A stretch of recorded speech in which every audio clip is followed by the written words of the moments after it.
ಭಾರತದ ಶೇರ್ ಮಾರ್ಕೆಟ್ಗೆ ಏನಾಗ್ಬಿಟ್ಟಿದೆಯಪ್ಪ ಅನ್ನೋ ಕೇಳೋ ಟೈಮ್ ಬಂದ್ಬಿಟ್ಟಿದೆ.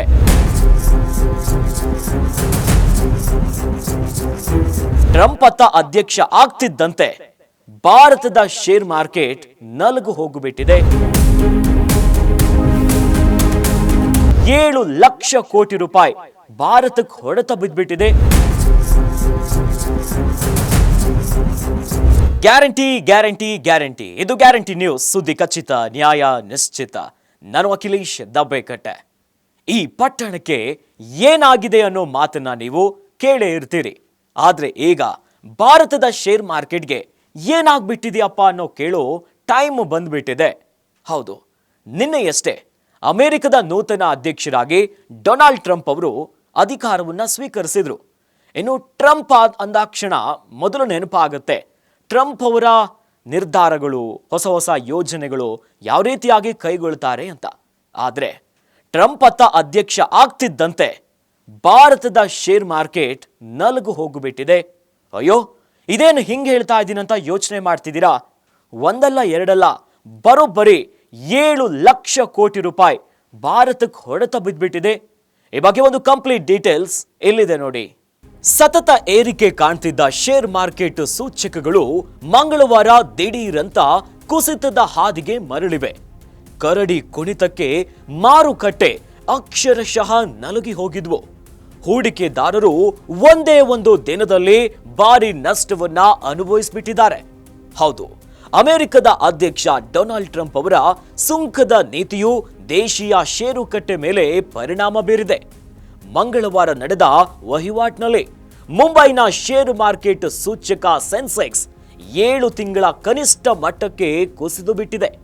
ಹಾಗೆ ನೋಡಿದ್ರೆ ಮಂಗಳವಾರ ಷೇರು ಮಾರ್ಕೆಟ್ ಧನಾತ್ಮಕವಾಗಿಯೇ ಆರಂಭ ಆಗಿತ್ತು. ಆದರೆ ಅಂತ್ಯದಲ್ಲಿ ಬಿಗ್ ಶಾಕ್ ಎದುರಾಗಿದೆ. ಇನ್ನು ಅಮೆರಿಕ ಅಧ್ಯಕ್ಷರಾಗಿ ಡೊನಾಲ್ಡ್ ಟ್ರಂಪ್ ಅಧಿಕಾರ ಸ್ವೀಕರಿಸಿದ ಬೆನ್ನಲ್ಲೇ ಭಾರತದ ಶೇರ್ ಮಾರ್ಕೆಟ್ ಭಾರಿ ಕುಸಿತವನ್ನ ದಾಖಲಿಸಿದೆ.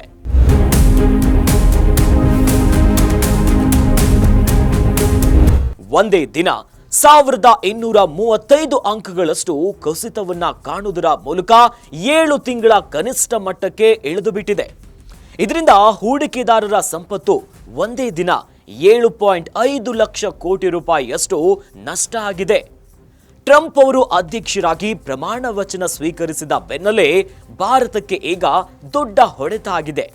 ಇನ್ನು ಭಾರತ ಸೇರಿದಂತೆ ಬ್ರಿಕ್ಸ್ ಸಮೂಹ ದೇಶಗಳ ವಸ್ತುಗಳ ಮೇಲೆ ಅಮೆರಿಕದಲ್ಲಿ 100% ತೆರಿಗೆ ಹಾಕುವ ಇಂಗಿತವನ್ನ ಹೊಂದಿರುವುದಾಗಿ ಎಚ್ಚರಿಕೆಯನ್ನ ನೀಡಿದ್ರು.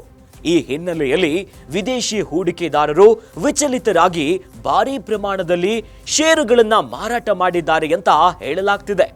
ಇನ್ನು ಷೇರು ಮಾರ್ಕೆಟ್ ಕುಸಿದಿರೋದ್ರಿಂದ ಬಾಂಬೆ ಶೇರ್ ಮಾರ್ಕೆಟಿನ ಸೂಚಕವು 1235.08 ಅಂಕಗಳು ಅಂದ್ರೆ 1.60% ಕುಸಿತವನ್ನ ದಾಖಲಿಸಿದೆ.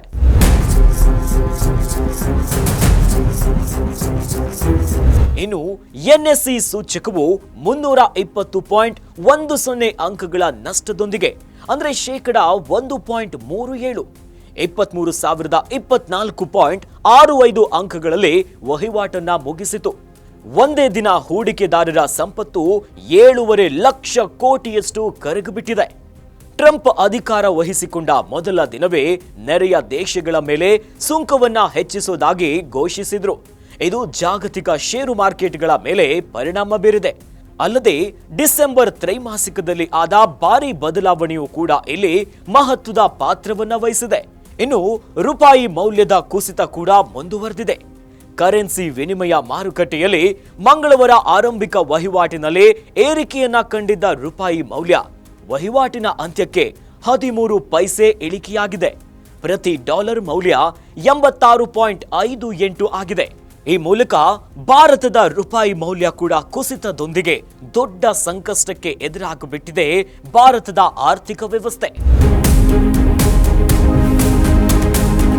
ನೋಡಿದ್ರಲ್ಲ ವೀಕ್ಷಕರೇ, ಭಾರತದ ಶೇರ್ ಮಾರ್ಕೆಟ್ಗೆ ಎಂತ ಹೊಡೆತ ಬಿದ್ದುಬಿಟ್ಟಿದೆ ಅಂತ.